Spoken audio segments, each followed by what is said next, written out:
दोस्तों, आज की कहानी है।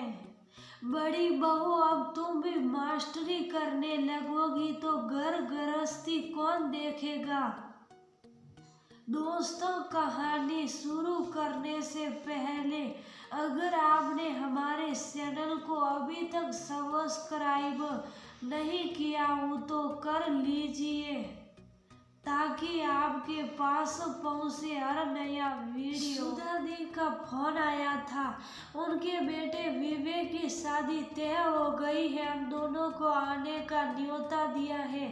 मनस्वी अपने पति मयंक को खाना परोसते हुए बता रही थी, मैं तो नहीं जा पाऊंगा यार, और दोस्तों के भी एग्जाम रहेंगे, देख लो बहुत जरूरी न हो तो तुम भी रहने ही दो, फिर कभी चलेंगे। इतना कहकर अपना खाना खत्म कर मयंक कमरे में चला गया। मन तो किया कि जोर से चिल्लाकर पूछूं कि यदि तुम्हारी बहन के बेटे की शादी होती तब भी क्या तुम ऐसा ही कहते, लेकिन कहकर भी क्या फायदा। घर गृहस्थी में ऐसी कितनी ही बातें नजरअंदाज करनी पड़ती हैं।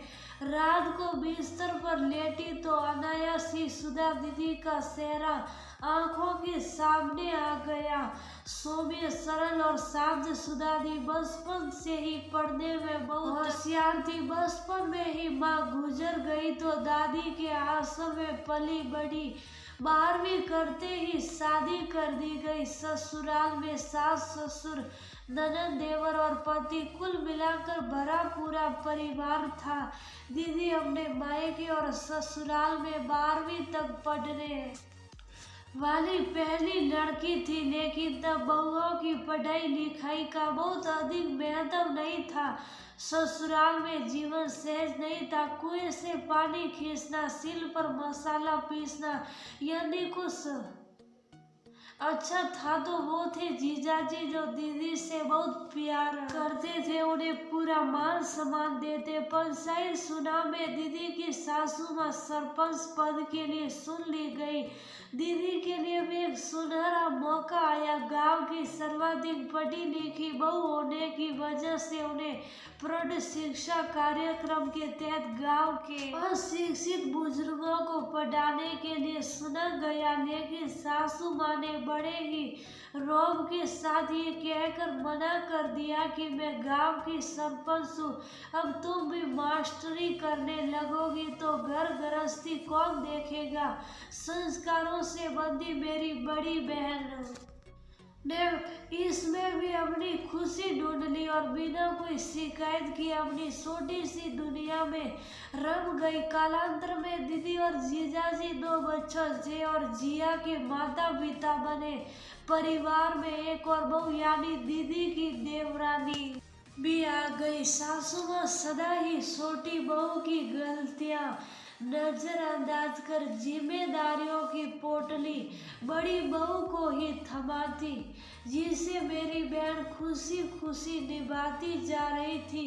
कहते हैं किस्मत के आगे किसी का जोर नहीं चलता। जब सब कुछ बहुत अच्छा चल रहा था तभी एक मनुष्य घड़ी में सड़क हादसे में जीजाजी की मौत हो गई।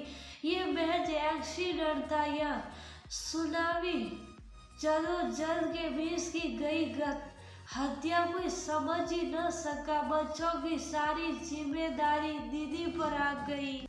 जिया 8 वर्ष की और जे 5 वर्ष का था। बेटे के जाने का गम या सासू माँ की अकर्मण्यता, बच्चों को संभालने कोई भी तैयार नहीं था।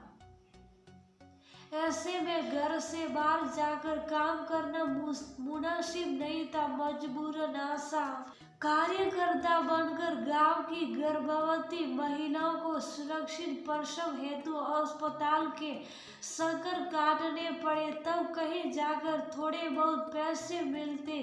जीजा के मरने के बाद बीमा की राशि के 5 हिस्से हो गए, जो सासू माँ, ननद, देवर, दीदी और दोनों बच्चों में बराबर बांटे गए। ऐसे ही समय पंख लगाकर उड़ गया और दीदी ने 18 वर्ष की उम्र में अच्छा घर वर देखकर बेटी की शादी कर दी। तब से अब तक पारिवारिक जिम्मेदारी आज भी जस की तस बनी हुई है। सास ससुर दीदी के साथ ही रहते हैं, लेकिन जरूरत पड़ने पर साथ देवर देवरानी का देते हैं। राखी, दिवाली, होली जैसे त्योहार पर लेन देन दीदी को करना पड़ता। बड़ी बहू जो ठहरी और फिर सास ससुर जा रहते, मेहमान भी वही आकर ठहरते रुकते। अब दीदी की भी उम्र हो चली है, बेटे का ब्याह भी समय रहते हो जाए तो कुछ बच्चों की जिम्मेदारियों से मुक्त हो जाएगी। यही सब सोचते विचारते रात कैसे गुजर गई पता ही न चला। अब तो फटाफट सारे काम करके मुझे जल्दी तैयार होना है, कोई जाए या ना जाए